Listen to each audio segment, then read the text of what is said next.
To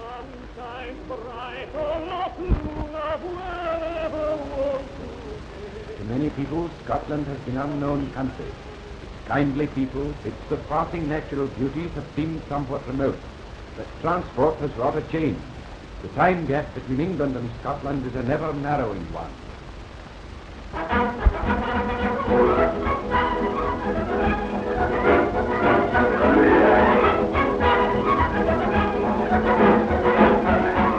The Coronation Scot leaves Euston.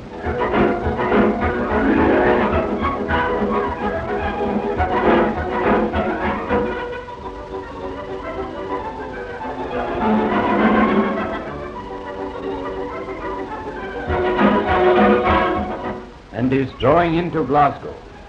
All Scotland lies open for exploration, and the tour of the Trossachs district is one of the many delights which it has to offer.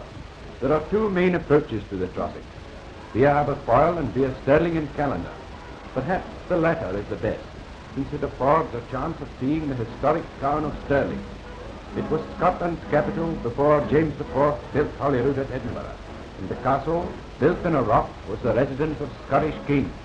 From its ramparts, 7 battlefields can be seen, including Bannockburn, where Robert Bruce gained a great victory against the army of Edward II.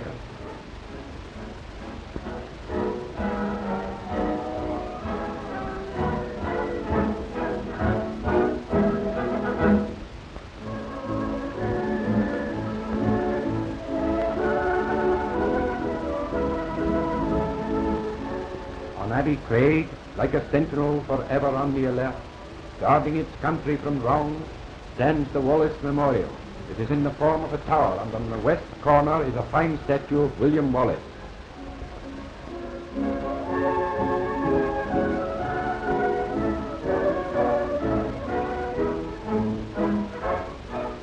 A narrow stone 15th century bridge spans the River Forth at Stirling. The river is the border between the Highlands and the Lowlands.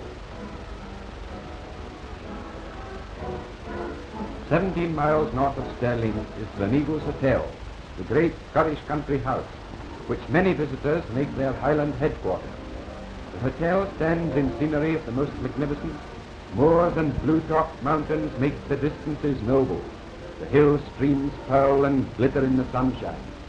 Gleneagles gardens are pleasant, in lovely contrast to the untamed scenery. Here are smooth lawns, bowling greens, tennis courts, and the perfect comfort at a perfect hotel.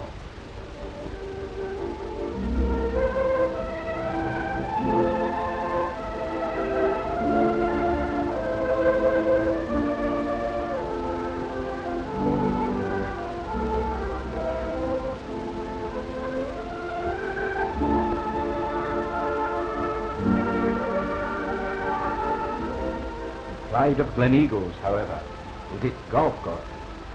There are 2 18-hole courses, the King's and Queen's, where many championships have been played. Each offers a magnificent game, and each possesses a real individuality. Golfers from all over the world come here to play their finest games and to revel in the excitement of hard-fought matches. There is, too, a shorter course, the Weed course, for those who find championship golf beyond their powers or inclination.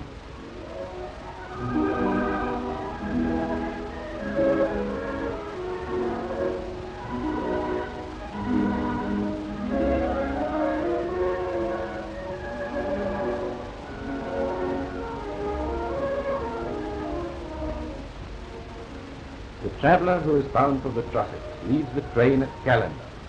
The winding River Teith runs through the town, and rugged Ben Levy towers into the sky behind it. A mile from the town is a rocky ravine through which rumbles the River Lenny. Callander is the gateway, the very entrance portal to the Trossachs, and gives a foretaste of the joys that are to come.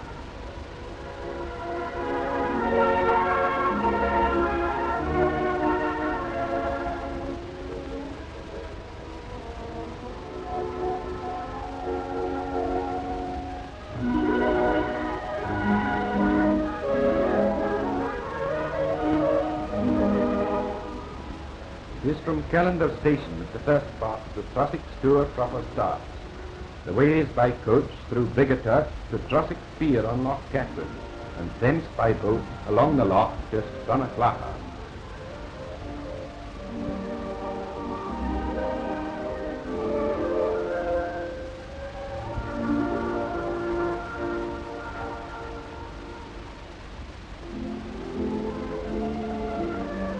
Outside Callander station, the coaches start on this part of the tour. Soon they leave the main road and enter the true country. The road winds under the shade of the trees. Larch and fir, chestnut and oak, trees banked mass on mass against the hill.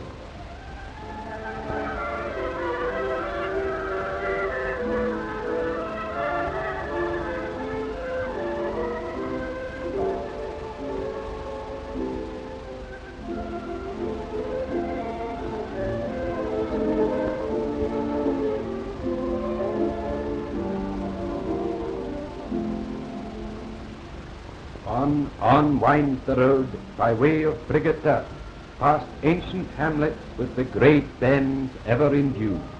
Ben Ledy, stark and rugged, and Ben the New's broad cliffs jutting against the sky.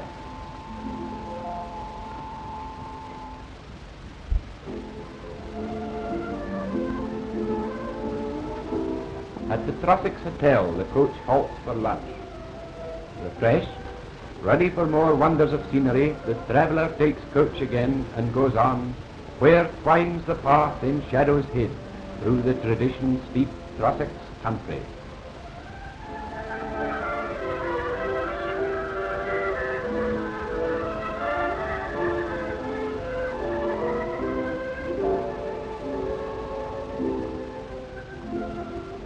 High above the path is Ben Inn, where the mountain sheep wander.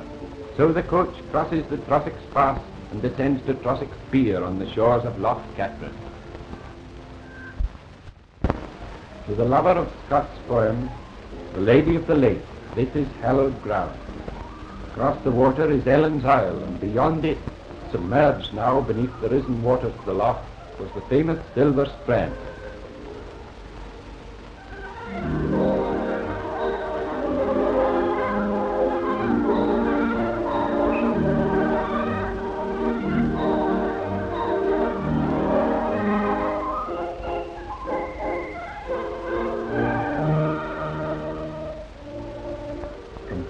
Pier, the steamer which flies to Stronachlachar stops.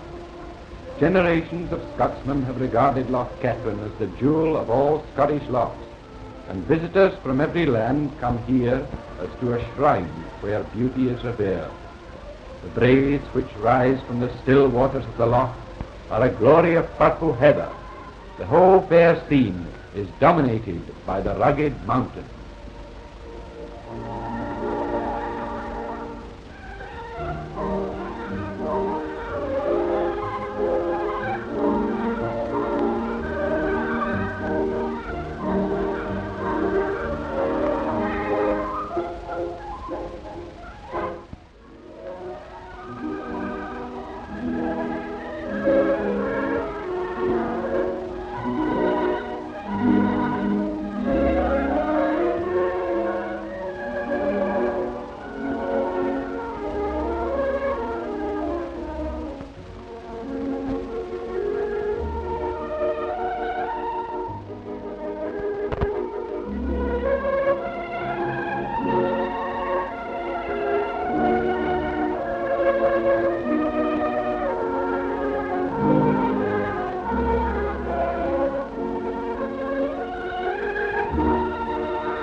After about an hour of this delightful voyaging, the steamer arrives at Stronachlachar, at the western end of Loch Katrine.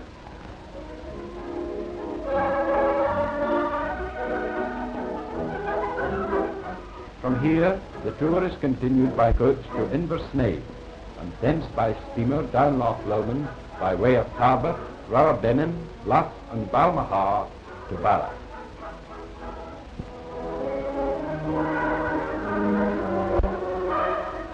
At Stronachlachar's little stone pier, the traveller disembarks. Here the four-in-hand coaches start. In truth, it is a brave adventure to travel the road behind a scarlet-coated coachman and four straining horses. At once the traveller is thrown back to the days before motor cars were dreamed of, to the times when every long journey was an arduous undertaking and a thrilling experience. But those days are gone. These coaches are the last that remain in Scotland. They survive only because of their power to give pleasure to the tourist. Through Gleneagles go the coaches, to the jingle of harness and the steady clatter of hoofs. Beneath the shadows of Ben Lomond, Ben Vorlich and Ben Ide, they take their way.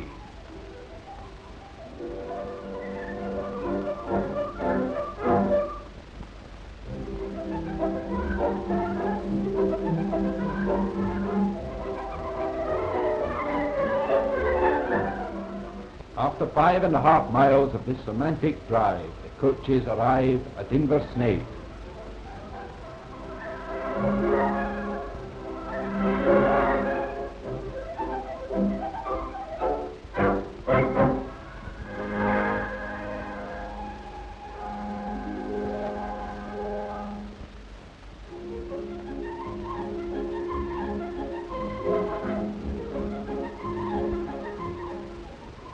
Inversnaid is in the heart of the MacGregor country, and tales of the dirty deeds of Rob Roy, the famous outlaw, are connected with every place in the district. The lovely Inversnaid Falls, formed by the confluence of several hill streams, are worth seeing before boarding the steamer for the journey down the loch.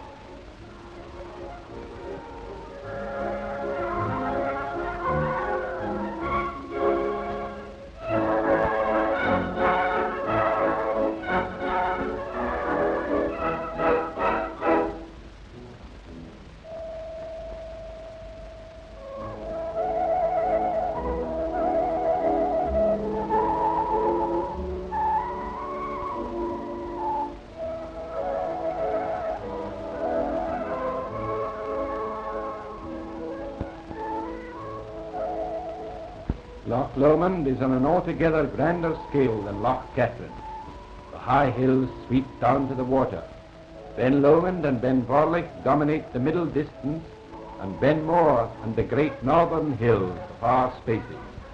The Cobbler, Ben Ime and the Arrochar hills loom up to the west.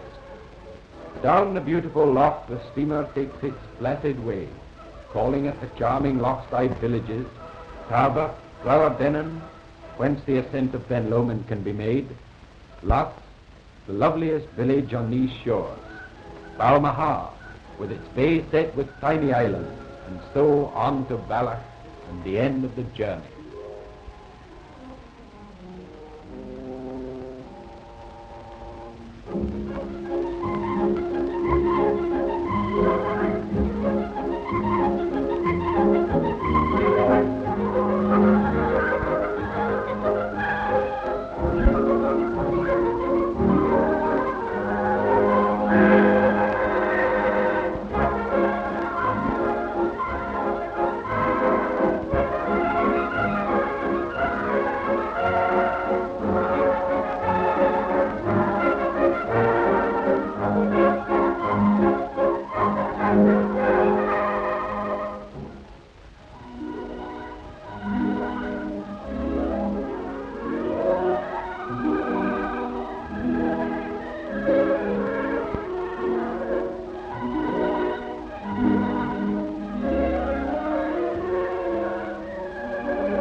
Lomond has a character and a beauty all its own.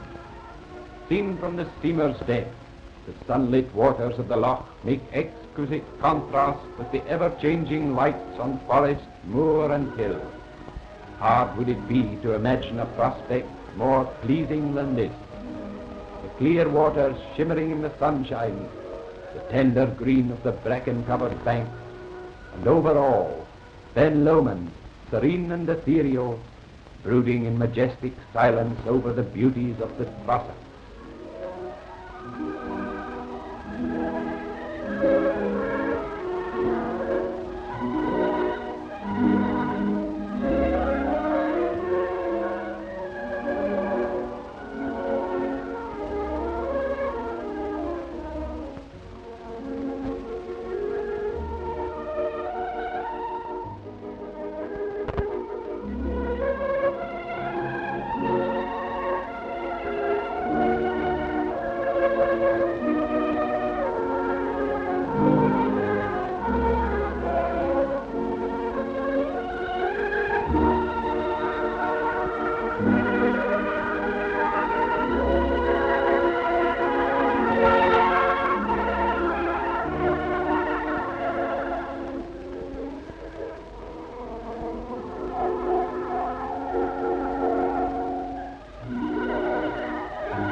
But it